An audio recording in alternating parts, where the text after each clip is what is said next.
প্রতিষ্ঠিত সত্য, এটা প্রতিষ্ঠিত সত্য। আপনাদের বিচার হবে ম্যাডাম। রূপটা হলে ব্যাপারে কোনো সেক্রিফাইস করা হবে না। স্বৈরাচার আর রাজাকার মিলামিশা একাকার হয়েছে।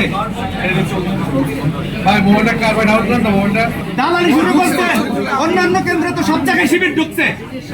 ছাত্রলীগের শিবিরের দালালি এখনো শেষ হয় নাই না? দালালি করলে পিঠের চামড়াও থাকবে না। সব জায়গায় শিবির ঢুকছে, সব কেন্দ্রে শিবির আছে। আমরা প্রমাণ দেখাইছি। বাইরে দেখেন না, হয় আকাম যা করার পরে তারপর আসতে বলবেন। হ্যাঁ, ভিতরে দায়িত্বশীল কে আছে না? সবাই পালাইছে। শিবিরের প্যানেলে কেউ আছে কি না? শিবিরের প্যানেলে কি সবাই আছে এখানে? কেউ আছে কি? সবাই তো শিবিরে প্যানেলে।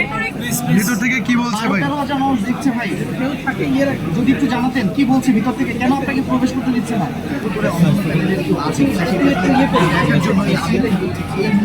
এই গেটের সামনে কিন্তু অবস্থান নিয়েছে বা এখানে ভিতরে